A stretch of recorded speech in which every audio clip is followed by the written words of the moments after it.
Good morning and welcome to Atlantic Blowout right here on Atlantic Television Network. I am Nia Barry Fakai and it's a great day. I am so glad to be here.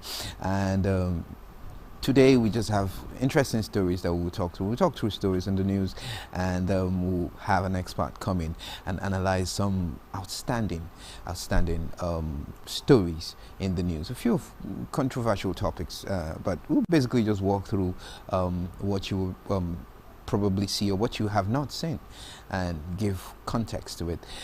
On this show, it's a network show, so of course, you know, Shola is going to be joining from Abuja and he's set to go. Shola, good morning. How are you this morning? Good morning, everybody. How's Port Harcourt doing? Oh, Port Harcourt is wet, just a little bit. It rained last night, and we still have that dark, I don't even know whether to call it soot or fog or whatever it is.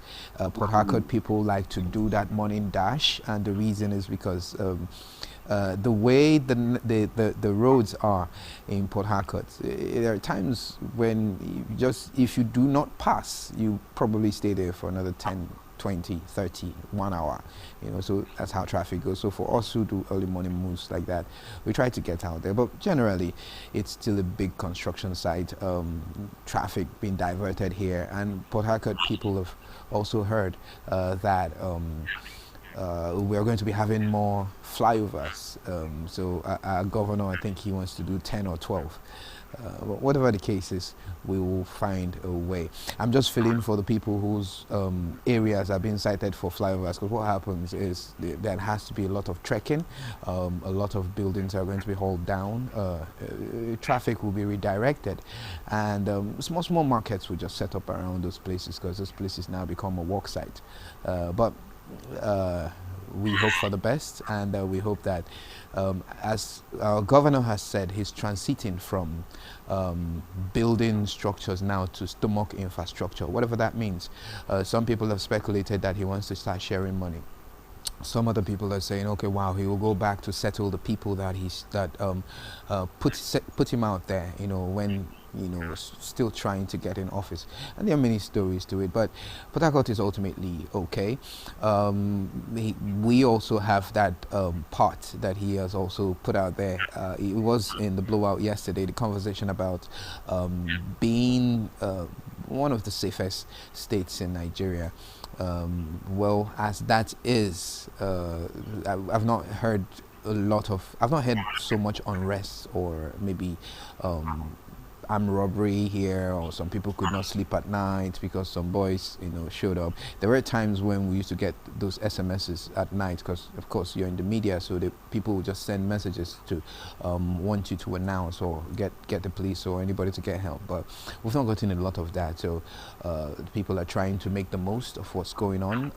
The fuel stations, free flow of traffic in filling stations, in some filling stations.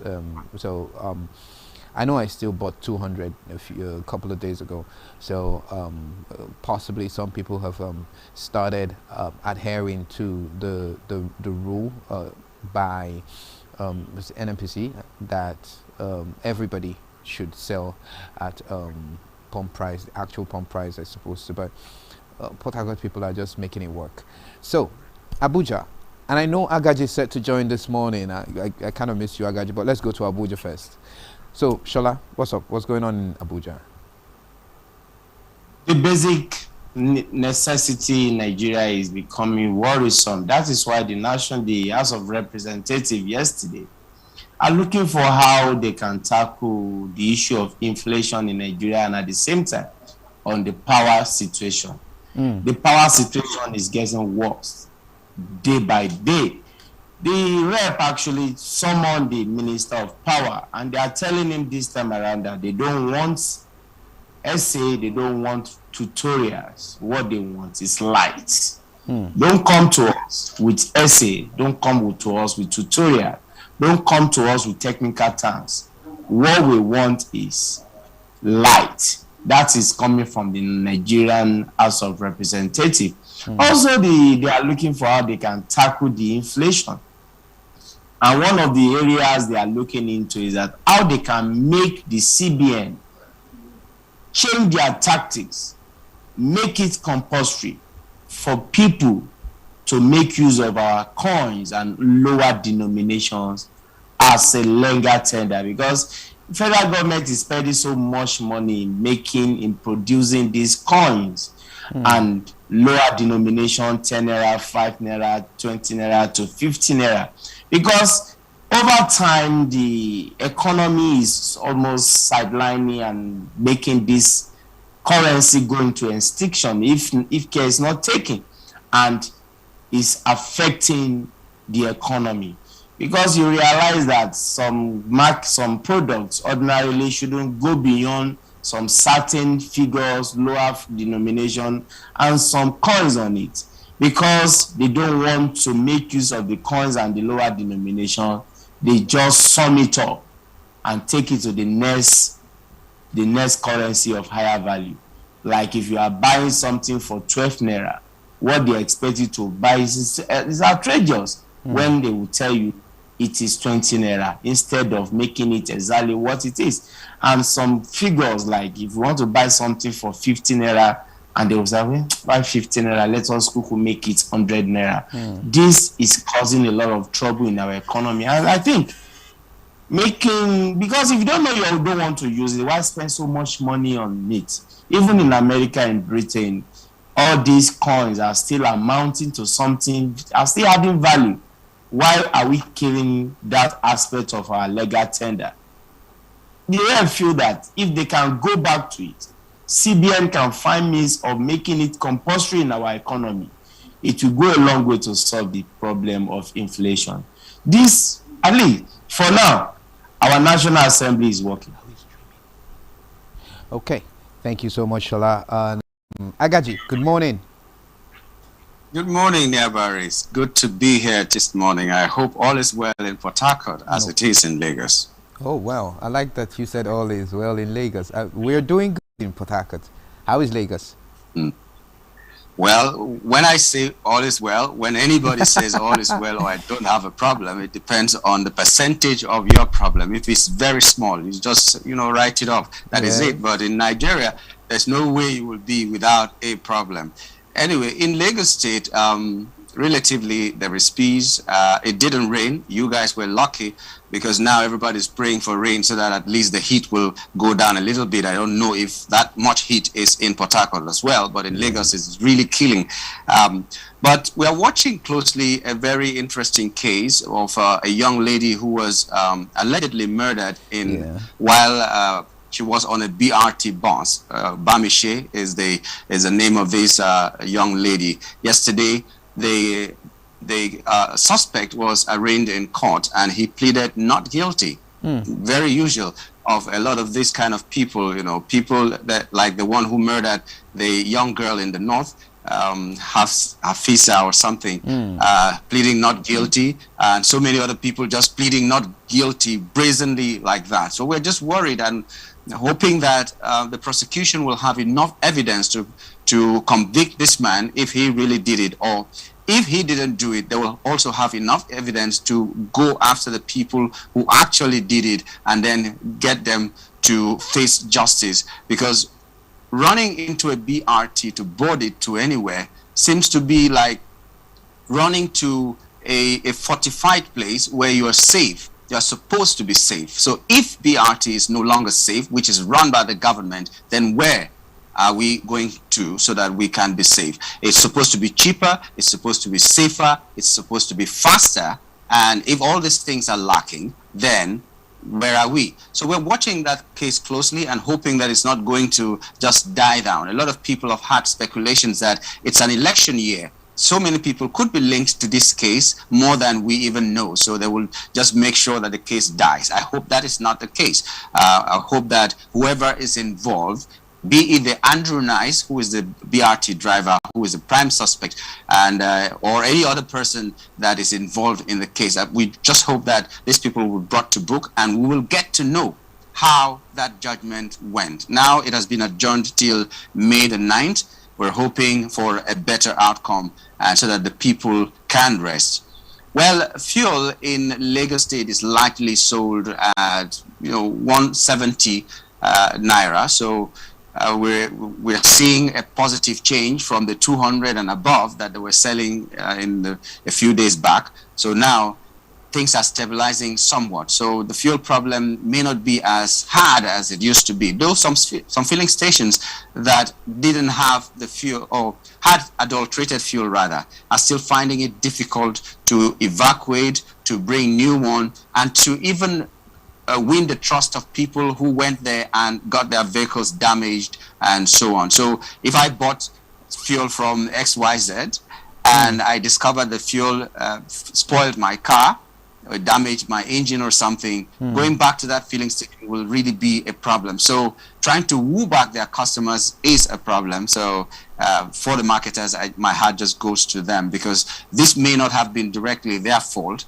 and whoever is responsible for this till now has not been brought to book. The government is just telling us how much of this fuel they have pumped into the market, and telling us how they are going to remove money from the federation account and pay for subsidy. So the states may not have as much money as they used to have. So development will slow down, and so many other things will also be grinding to a halt because of that. So we don't know what to even think in this our Nigeria, but we're hoping that with a little bit of hope, we need to still hope that things will be better than they used to be in the past. 2023 is just around the corner, and electioneering has begun in earnest. Those who are consulting are consulting. Those who are going to align with others, we already know them, and we're hoping that 2023 will be a decider for Nigeria, and we hope to pick a good candidate that will take Nigeria to that El Dorado,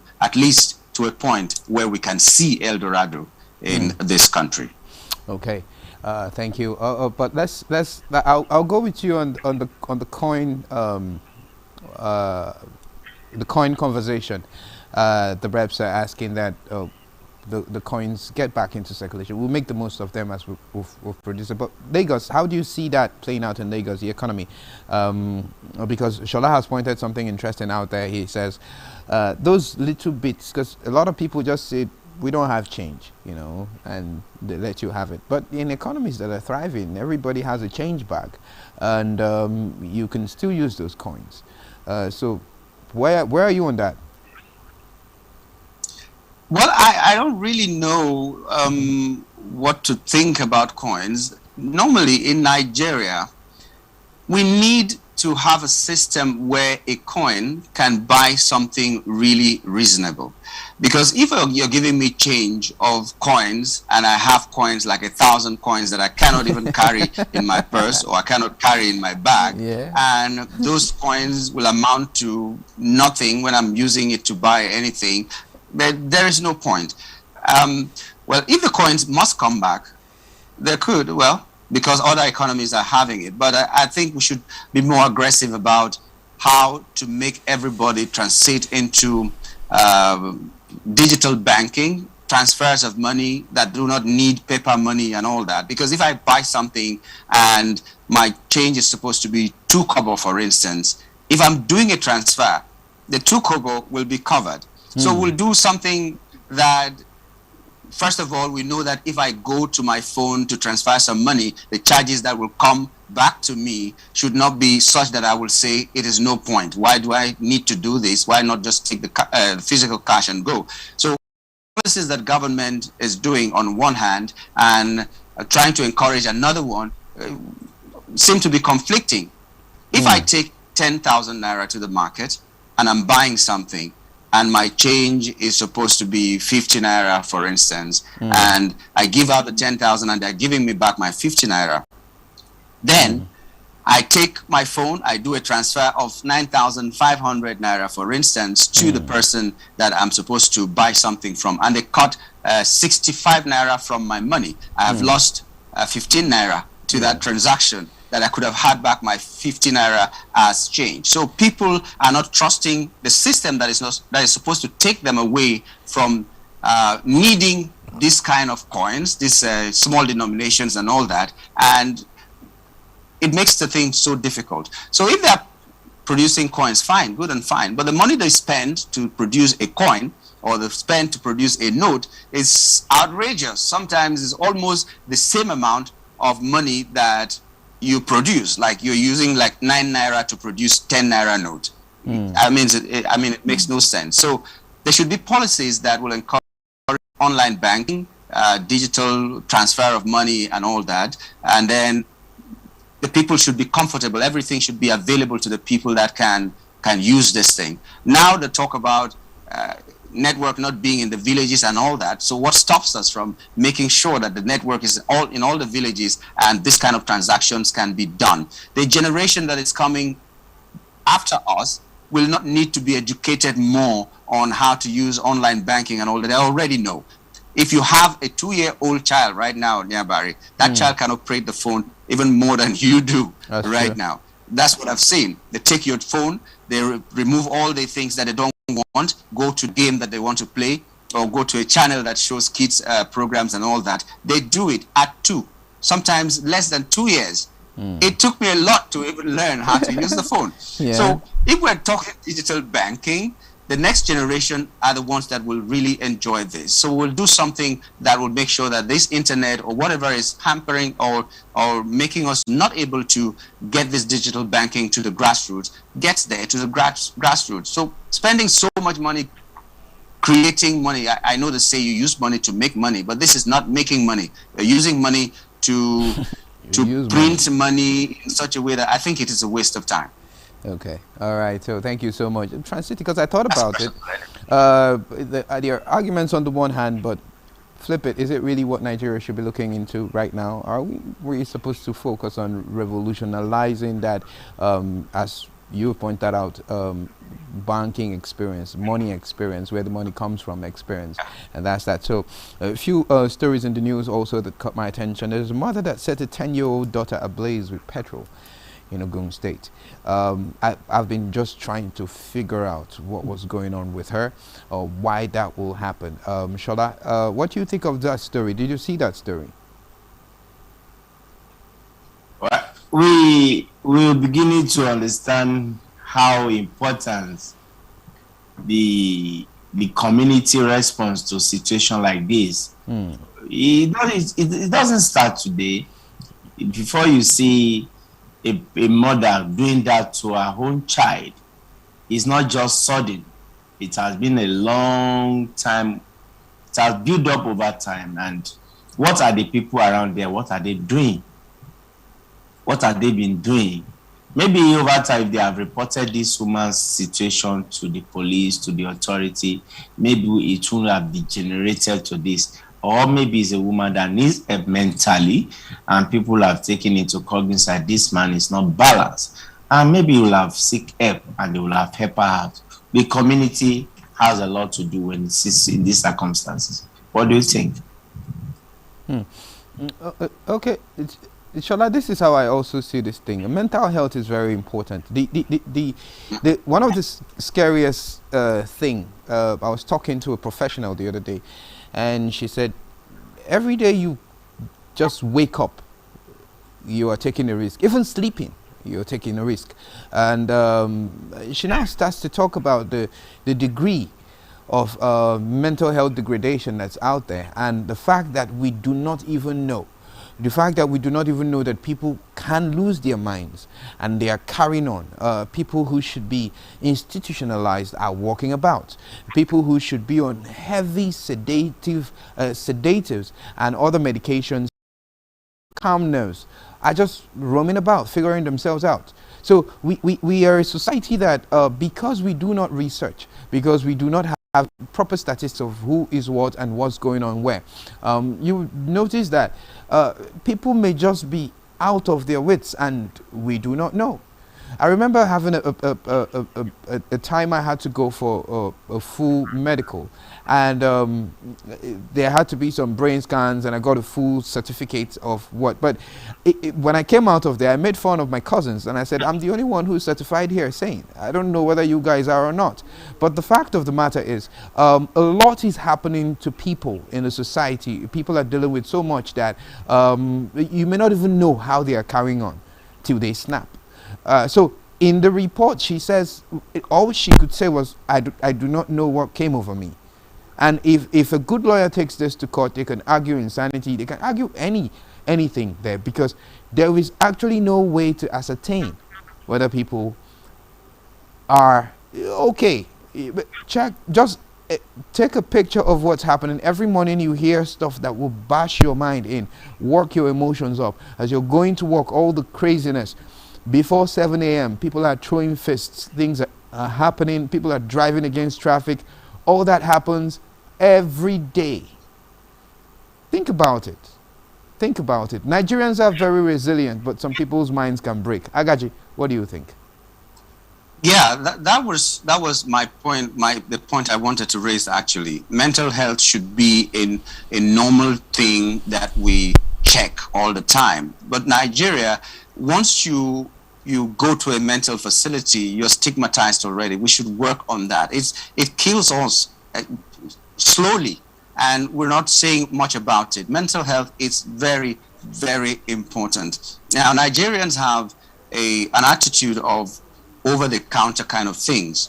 Even when you're very ill, once people hear that you've gone to the hospital, it's like, oh, it's so critical, he might die tomorrow. And then the person who is supposed to go to the hospital ends up not going to the hospital because it seems as if the life is about to end. And sometimes they go to the chemist shop and take drugs that will be more than the kind of money they would have spent if they had gone to a regular hospital, especially the government hospitals. Yes, I agree, the queues are very long, but it's worth it if you go there. Now, mental health is something that we need to talk more about. Like you said, the hustle and bustle in Nigeria will not give you a chance to even relax your body or your brain. Even when you're sleeping, you're dreaming about what tomorrow might be like, and it's really tasking. So whether you're going to, like they were talking about politicians now, they should make it compulsory for them to do a mental check before they are qualified to be whatever they want to be. Policemen should do a mental check, the army. Everybody in Nigeria needs it.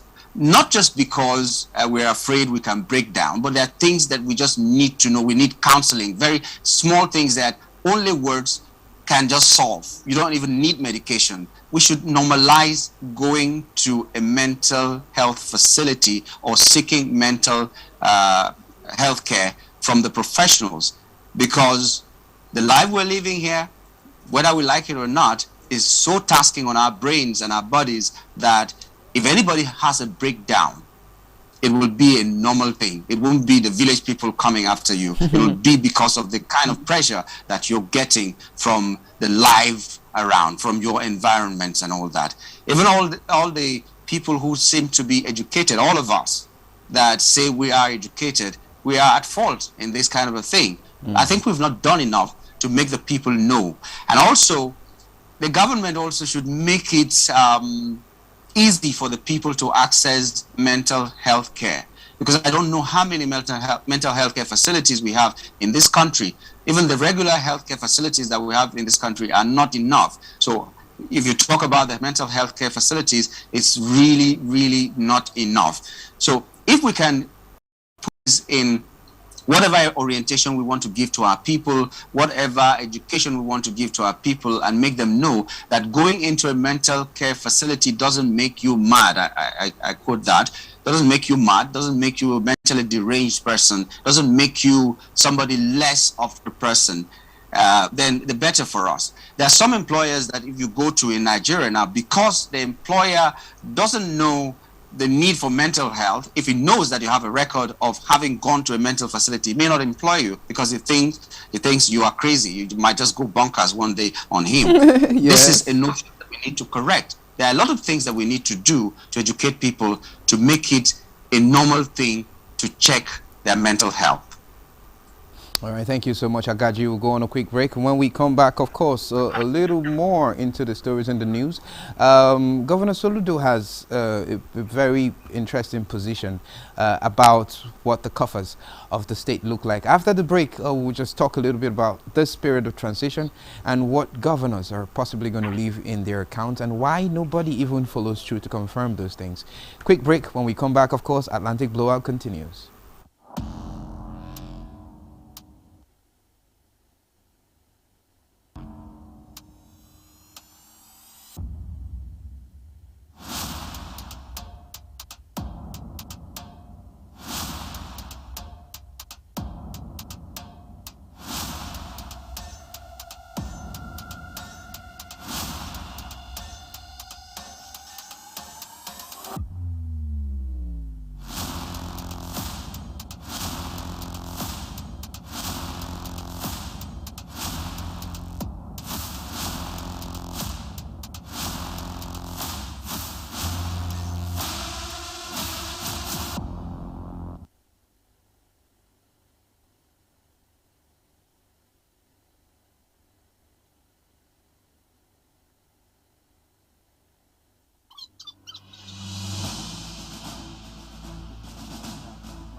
But talking about how long would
is a bomb of its own.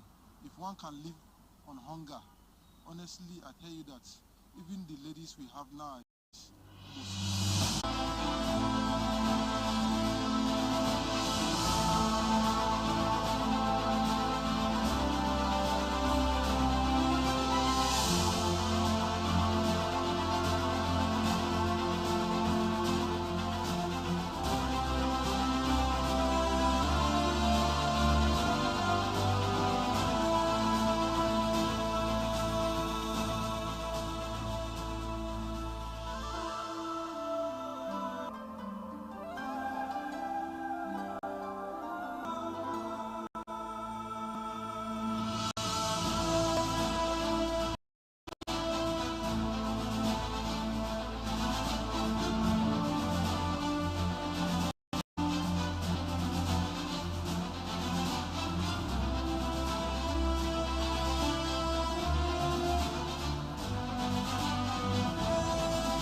held by AOCC. Of course, they've granted him bail, and but it is such the conditions of the bail, and so there are conversations about fraud going on. But this is the angle that I think we should explore.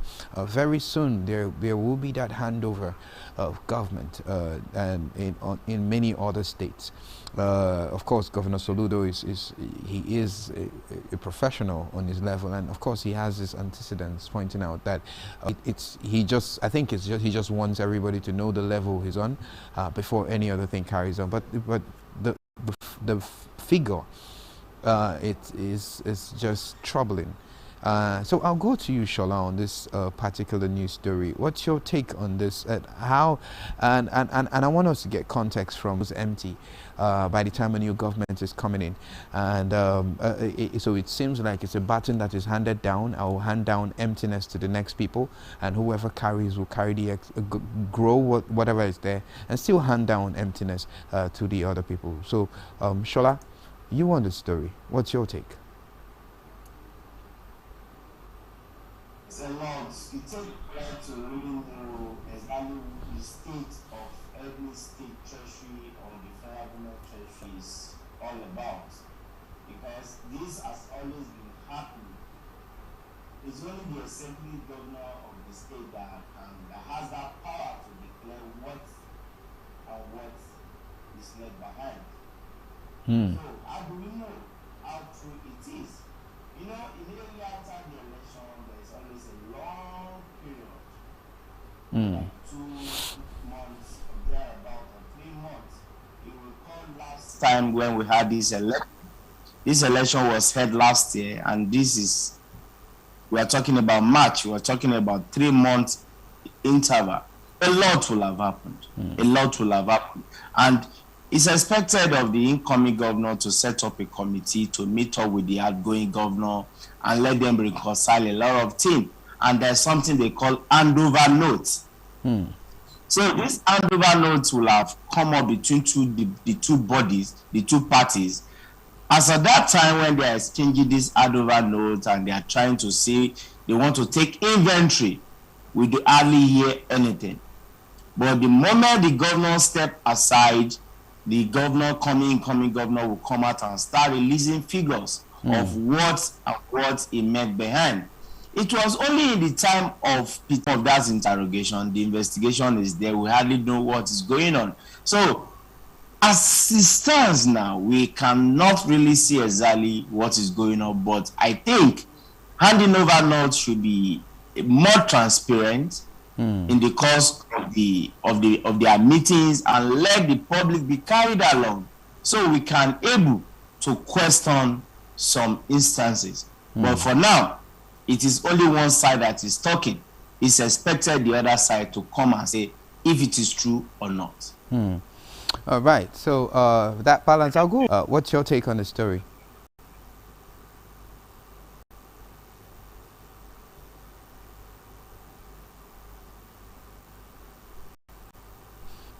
I got you. We can't hear you. I got you. We can't hear you. If you can hear us, please do.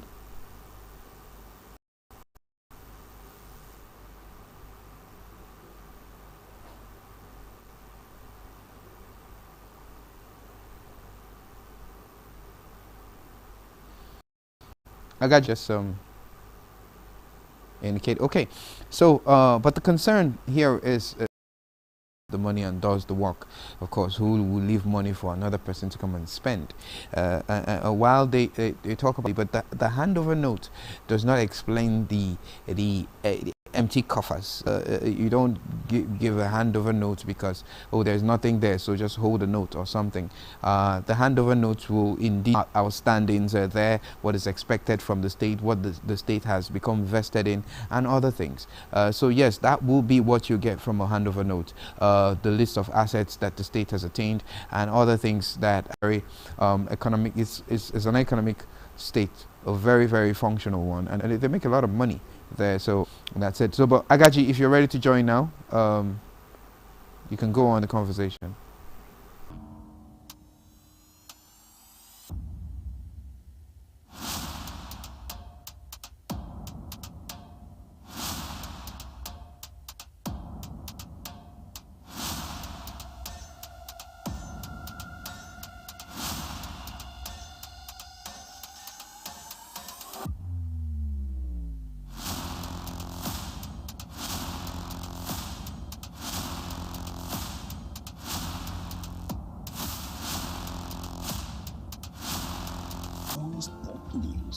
live analysis, expert discussions on trending stories in politics, business, socio-economy, sports, and documentaries.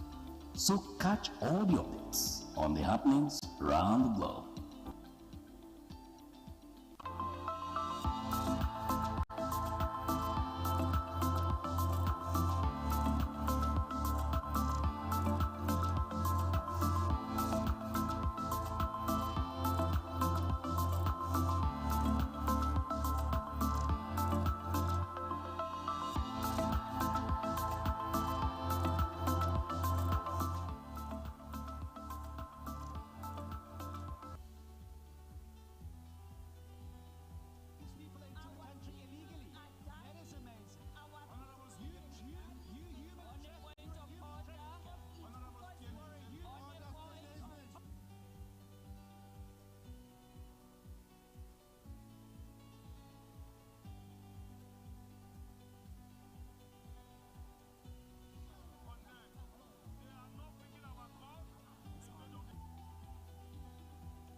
Every day is it all on ATN Politics today.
Atlantic Blowout right here on Atlantic Television Network. On to other stories.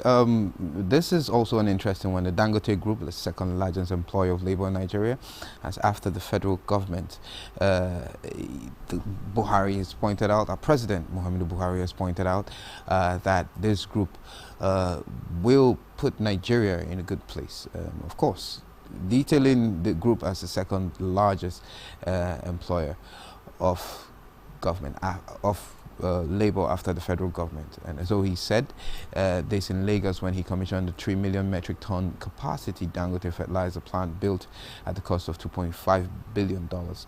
This plant is located at Ibeju, Lekki, and it's been built on 500 acres of land. And Buhari noted that the fertilizer company was already exporting its product to other countries, including the United States, Mexico, India, and Brazil. The president has also gone on to affirm that this particular group is obviously leading industries, and of course going to put Nigeria in a good place going forward. It is an interesting and an exciting project to see, and it's also good to know that it's one of ours. But I'll go over to Agaji now in Lagos. Agaji, what's the mood of Lagosians about this plant, and what do you think it's going to do to the economy? First of all, let me react to a Soludo story that the audio wasn't audible for you to hear, and then I'll go back to the question you've just asked. For the Soludo to say it's just 300 million naira that was seen in the coffers, at about 300 to 400 million, he wasn't very sure about that, and that debts are up to 109 million naira. I don't see that as an alarm for any reason, until we're able to find out what made them get so much debt up to the tune of 109 billion naira, and the purse of the state was just left with 300 million naira. We cannot judge, because let me give you an instance. It is said, I don't have the documents, but it is widely said, and so far nobody has disputed that the second Niger bridge, for instance, was paid almost in full by the previous administration of Dr. Goodluck Ebele Jonathan. So if the coffers of Nigeria was supposed to have a lot of money, and he used that to pay for something that the next administration is going to enjoy, then we know that it was used for a good cause. So if the things that they use the 109 debt to do is something that will fetch the state more money in this present administration, I don't think there's something to cry about, because you don't leave money in the coffers just for the next person to come and do. Government is a continuum, and if we are continuing the projects that the previous administration did and the policies that were made by the previous administration, what is left in the purse should not be an issue. That's why I like the presidency of Obasanjo. Online. Every time we talk about the destruction of our democracy and everything that is in it, we blame it on the military government. Military government came here, destroyed our country, did X, Y, Z. When Obasanjo came, he was the first president after a series of military administrations, and he came. He didn't spend 8 years complaining about the military administration. Unfortunately, it's the other governments that did that in him, because everybody believes in him, and is someone who is very good at managing finances, having been a central bank governor at one point. So we know that managing the state's finances are good with him. And then he talked about made in Nigeria goods. Anambra is a hub, like you said, Niabari, that they're very, very industrious. They make so much money. And sometimes we wear shoes that are so good, but we see made in Italy. And actually they were made in Anambra. Just because the Nigerian populace has not accepted made in Nigeria shoes or made in Nigeria products, they brand it made in Italy, made in America, made in China, made in anywhere else but Nigeria. So he is coming in to encourage that. And of course, he has started with Innocent Motors that he said he was going to enjoy made in Nigeria. And then he's making sure that all the official vehicles are from Innocent that is producing there in the East. So having complained or having said, given us this information, I don't look at it as a complaint right now. I just look at it as an information he has given to the people. This is what I met. This is what the bill to the state is, and he has not told us what this money was spent on. If it was just taken by somebody, it was misappropriated, we do not know. And even the case in EFCC with the previous governor, Obiano, we have not been told. They didn't tell us that he stole money. They said he misappropriated. Maybe he took it and did something else that was not budgeted for, but could still be in the interest of the Anambra people. We do not know. Until we get the details, there's no telling. But now, talking about Dangote, back to your question, Dangote. Yes, I think Dangote refineries and that company generally will change the economic outlook of the nation. But the question is, to whose benefit? First of all, we know Dangote is not a team player. He doesn't like competition that much. Whether we like it or not, the facts are out there. When he puts his hand in something, he wants to be alone. And then he has enjoyed what any other Nigerian has not enjoyed. For instance, when the borders were closed, they opened it for only Dangote. He's not the only one who produces cement. He's not the only one who produces sugar. He's not the only one who produces any kind of thing. There are other people who try to do that, but they don't have the kind of privilege that he has. Now, this gives you an impression that a lot of people in government may be having interest in this company called Dangote. And so they're protecting their interests to the detriment of the people who make up Nigeria, the majority that make up Nigeria. And so you begin to ask yourself the question, if Dangote refineries or any other company owned by him is changing the narrative of Nigerian economy, then to whose benefit is that? You just ask yourself. Like I said a long time ago on this show, that, okay, some of the things that may be happening is a conspiracy theory, though. Maybe because of the fact that we're expecting Dangote refineries to come up. And then Dangote refineries cannot sell fuel for 160 naira or 165 naira, or maybe even 170 naira. So there has to be a thing that will make us suffer so much so that when he comes and begins to sell steadily at 200 naira, we will applaud him. Is that good enough for us? Why not open the market for everybody who wants to be like Dangote or a small scale version of Dangote to go into the business? So I think it might be one direction of this improvement. Colin, our guest just joined us on Zoom, Barrister Eugene Ode. Good morning, Barrister Eugene. If you can hear me, do unmute yourself, please.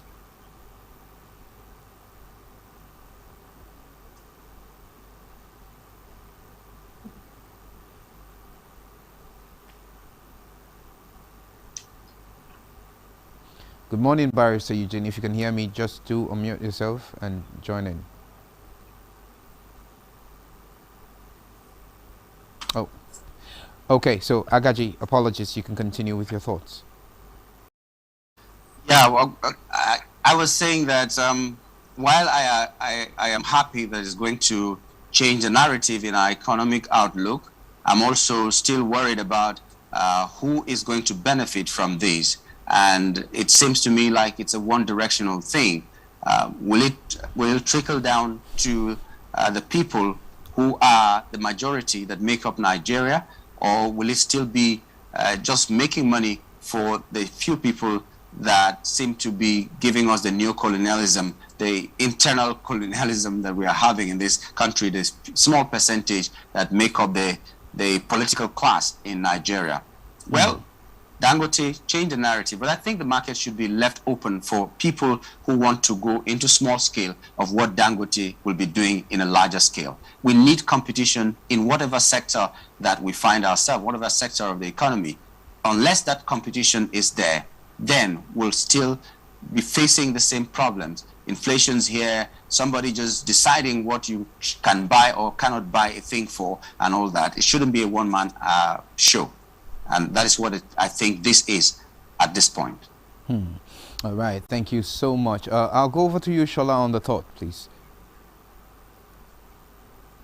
It was a beautiful day yesterday in Lagos in the history of Nigeria government as far as our economy is concerned. The look of the Dangote refinery fertilizer company yesterday was so beautiful. And if you check the internet, you see how beautiful that place was at night, showing that it's adding colors, it's adding value, it's adding economy. How government policy is going to allow this affect the value chain is important. And what support the government will continue to give to this company and other companies like it to run and drive our economy perfectly. And also, we should always want the Nigerian government should make it as a matter of policy to allow this company to play major role in our system than focusing more on importation, exportation of the product. We're talking about fertilizer. And this government, the government of Nigeria wants to spend money more. They want to spend more money on agriculture. They want to diversify. Now we have a fertilizer factory in Nigeria owned by Nigerians. I think Nigerians should benefit more. If we can have our guest online, I think we should be able to ask him more about what kind of policy the government should be looking at now to allow a value added across the downline, across the value chain as far as that factory is concerned. All right, thank you so much, Shola. Still on the news, we now have that Lai Mohammed, that's the Minister of Information, has put it out there, and he says how we made Nigeria top 10 most improved world economies. So it has been said that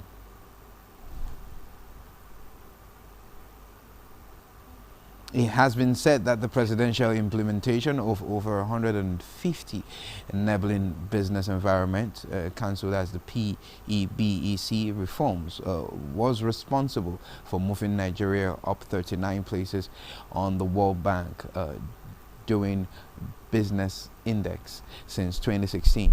So it is also the implementation that made it possible, being twice named as one of the top most improved economies in the world over the last 3 years, to be also one of the only African countries to make its highly prestigious list in 2019. So the Minister of Information and Culture, Alhaji Lai Mohammed, has disclosed that this is what our ranking is, and he says to understand the significance of Nigeria moving up in the World Bank doing business index, we have to recall that between 2007 and 2015, Nigeria lost 64 places in the World Bank ease of doing business ranking.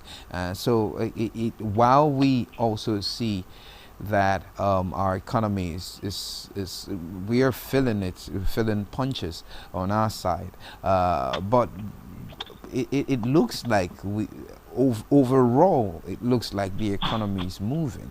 Someone tried to analyze this particular feeling, and he says you're in a plane and the plane is moving real fast, but you can't feel any movement, so yes. I'll go over to Barrister Eugene Ode now, because I know that you're online with us. Barrister Eugene, good morning. Yeah, good morning. Good morning. Thank you so much for making our time to join us. I know you had a trying time overnight, but you're here. Thank you so much. You've heard, we're walking through stories in the news. There is a story about the Dangote plant, but we want your perspective on that. What policies do you think Nigeria can put out to leverage on that? That's one. And also, I would need your context or your legal mind as regards the story too of the 20 lawmakers that have been sacked because of their movement to the other party from this other party. So welcome to the show.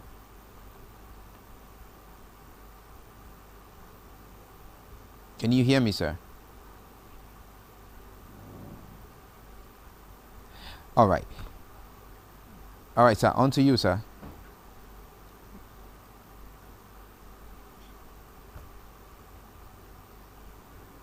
All right. Let let us take time and sort out that technical issue. But I'll go over to Shola on this particular story about our economy and Lai Mohammed. Shola, what's your take on it? How do you see that we are in the figures we are pointed out as growing, but Nigerians are not feeling it? How do you see that? We are actually in political year, and a lot of political statements are flying up and down, flying everywhere. But the most important thing is how we can relate it to reality on ground. He has said it. He knows what we don't know. And Nigerians are always like figures, how we can make figures reality. Well, the news, I won't take this news as a piece of an information, and Nigerians are ready to go out and check the veracity. How true is the statement? Are we going to start checking from our home to the larger society, or we check out what is happening in the market to what we are facing as an individual in the country? The economy, we are going to have the major players in the world, in the Nigeria economy. What are they feeling like? It is not every economy in this country will be on the side of Minister of Information, Lai Mohammed's side. And in as much as we believe this is political year, a lot of politicians are talking, then Nigerians are ready to put that statement into test. For me, as a journalist, we continue to investigate. All right, Barrister Eugene, we can hear you now. We can hear you now.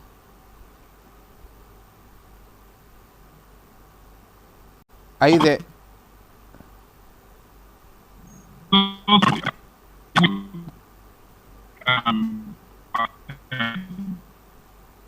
Oh, wow. There's something going on with your network, so we'll reconnect when that is sorted.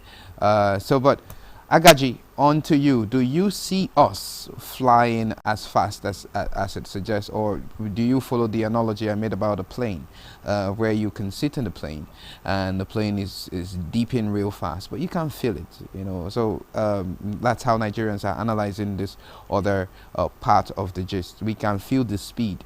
We can't feel the speed, but somehow we are seen to be going. What's your take on it, Agaji? Well, I would totally agree with that. And this is why I say so. In the previous administration of Goodluck Jonathan, between 2011 and 2014, Nigeria lost 37 places in the World Bank Index of Doing Business, the ease of doing business by the World Bank. We lost about 37 places. And when the present administration came in 2015 till 2019, we gained about 40 places in that same period of 4 years. So that is an improvement. But the question is, like the analogy of the plane moving and you're not seeing the impact, or you're not knowing, feeling it that is so fast, you're just seeing the clouds. Suddenly, you know that you have risen that high, and then it's descending, you are already at the airport. Yeah. What was the GDP as at 2011? And what was the GDP as at 2019? So if we are moving up in the ease of doing business and the GDP is going down, and the cost of living in the country that is supposed to be improving for business, and if it improves for business, you know that automatically it improves for money making and a better livelihood for the people. So if you compare these two, how much impact has it really made to us? Of what concern is our moving up to the average Nigerian when his livelihood is moving down? So I don't know. In reality, this government has done well by moving in the index table higher and higher. So I give them that. But we want, as Nigerians, for this movement to translate into a better well-being or life, a better life for the average Nigerian. If that is done, if that marriage can be done, then we know that the improvement is all round. Okay, thank you so much, Agaji, on that. We'll go on a quick break. When we come back, of course, Atlantic Blowout continues.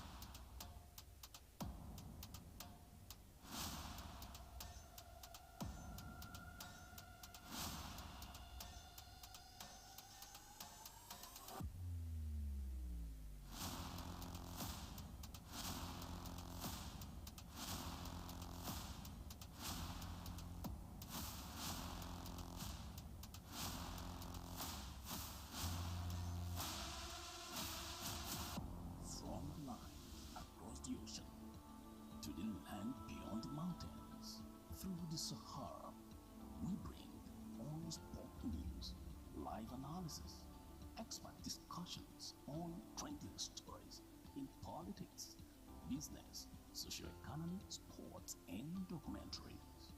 So catch all the updates on the happenings around the globe. Stay focused on the fact today. On 18.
Every day, our lives are changed by history.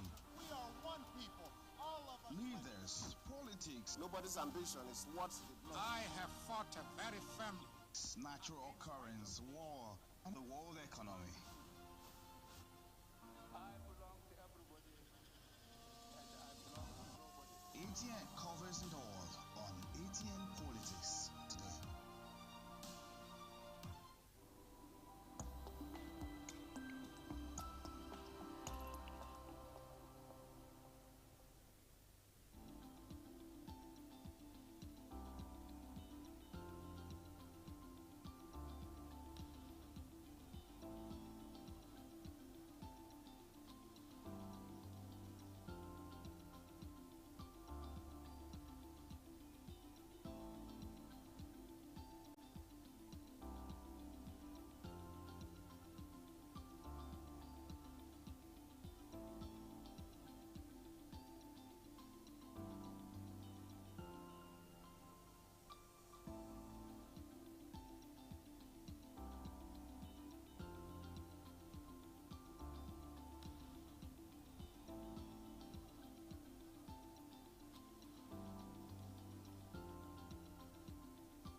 Right here on Atlantic Television Network. On to the last story we're using to cap this. This has been in the news, conversations everywhere, party conventions, everybody is trying to pick a direction. Where is the presidency going to be? Now, it is less than a year to the general elections of 2023, and there are very controversial conversations about the ticketing rather, but there is also the clause of zoning that a lot of people are picking on and throwing out there. Now, it is not in the constitution that it is the presidency ought to be zoned or is being zoned, but in tandem somehow following the idea of what we will call a sense of equity and a sense of oneness in the federal character. It has been suggested that this presidential ticket ought to go to the South, and so that's the reason why it seems like a lot of energy is happening in the South, but some politicians are still playing up north. So the question is it about what the zoning puts out there for us, or will it come down to who gets to win what, zoning or not? And if when that happens, what happens to the ultimate national character that we are trying to put out there, of oneness, of equality, of leadership openings and privileges being spread across all the zones in Nigeria. So I'll go on to Shola on this particular conversation. Shola, how is it? Is it this southern Nigeria presidency?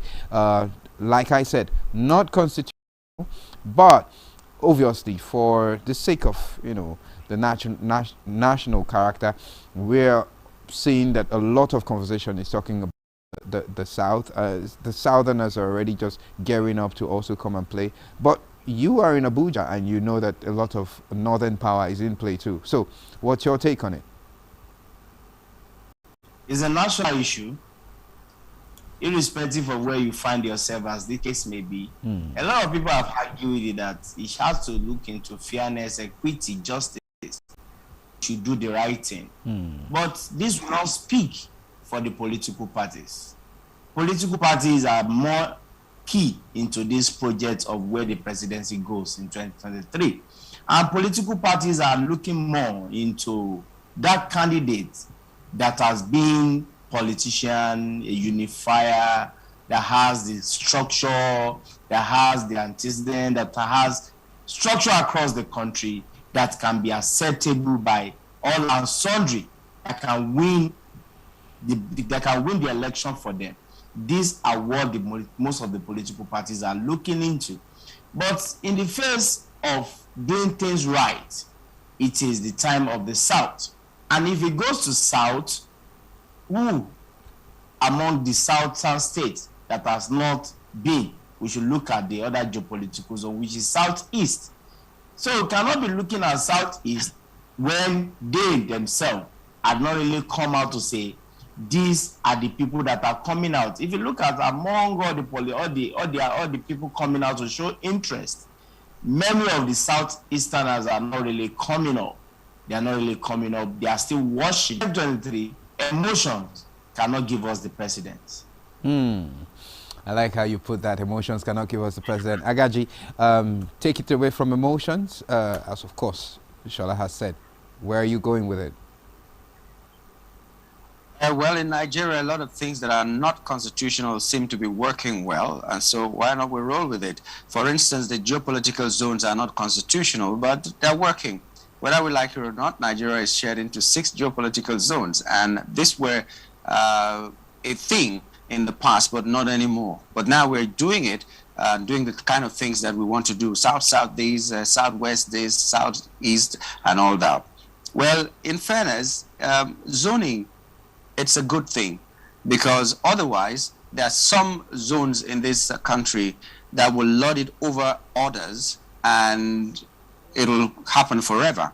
And this thing about your person being a leader is only a psychological thing. It's not like it really translates into something big for that zone. For instance, I doubt if when we had a president coming from the South, the South actually enjoyed so much more than the North. The North enjoyed a lot of things where you talk about infrastructure, roads, schools, and so many other things were so much concentrated in the North. I wonder why that was, but it happened. So it wasn't like there was something really special about the South because there was a South governor. But as a psychological thing, you just say, okay, this one is our own. That's why everybody's clamoring. And because of that, if it goes to the Southeast, I will be happy.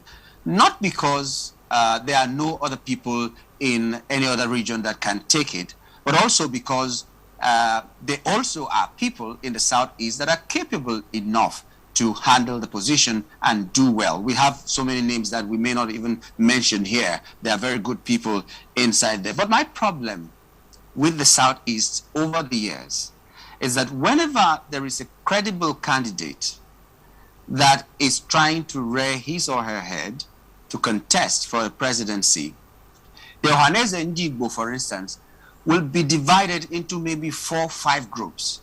There will be dichotomy in that umbrella body of the Igbos, so that they cannot speak with one voice. For now, it's been the best electioneering year that I've seen the Southeasterners speaking almost with one voice. Maybe when the heat is turned on really high, we will see the kind of things that they've been exhibiting in the previous years. But in the previous years, I've always seen that speaking with one voice not being there among the Southeasterners. I do hope that it's not going to be the trend up to this year. Like Shola pointed out, not many of them with the structures. I know some of them have voiced it, but these people who have voiced it are people without structures. Some of them actually came out after the 2019 election and said that they are done with politicking. They are done with contesting for any elective post. And suddenly, when the 2023 is approaching, they come back and say, we want to contest. That means that we're not doing anything prior to this time to build structures that they need to win an election. So it seems as if it's child's play. But a credible candidate from the Southeast has yet not said anything.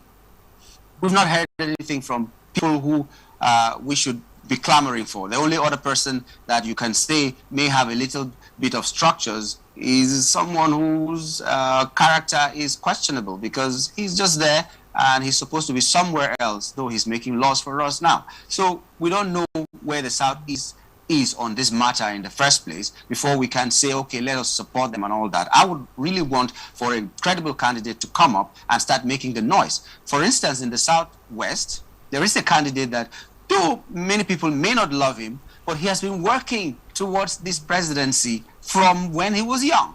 He has placed people in the strategic places that will make him win an election. He's doing consultations openly and doing campaigns, and everybody is just looking and saying he's not good enough, he's too old, he's too this. I mean, what are you doing to show us that when you do become the president, you can reach out to a lot of people? Because that is what it shows when you are able to consult, when you are able to campaign, when you are able to woo people to your side, when you're able to build the structures, when you are able to raise the kind of money that you need to raise to buy the farm as a basic thing, for instance, and all that. But you are not able to do that right now. So why should we even be talking about you and trying to support you? So in fairness, if it goes to the Southeast, because psychologically they've always felt that they have been marginalized by the country, even though it may not be like that. Because if you check every cabinet, they have always had very sensitive positions, but that seems not to be enough. So if we're giving it to the Southeast, the question is, how well prepared are the Southeasterners? How united are they? And how committed are they to the cause of getting the presidency? If they can come out and define these lines and make us believe that they're worthy of it, I think it's a good thing that it goes to them. But otherwise, anyone from the South can emerge. Okay. All right. Thank you so much, Agaji. This is where we get to dock on today. It's Atlantic Global, but know that 7 a.m. tomorrow we'll still be here with a fresh show, fresh insights about issues in the news, and of course, very, very professional analysis from our guests. You can follow us on all our social media handles, Atlantic TV Net. That's for Twitter, and Facebook is Atlantic Television Network. So it's the same for Facebook and the same for YouTube. And our Instagram is at Atlantic TV Network. I am near Barry Fakai, and remember, peace and unity are the pathways to progress. Do have a blessed day.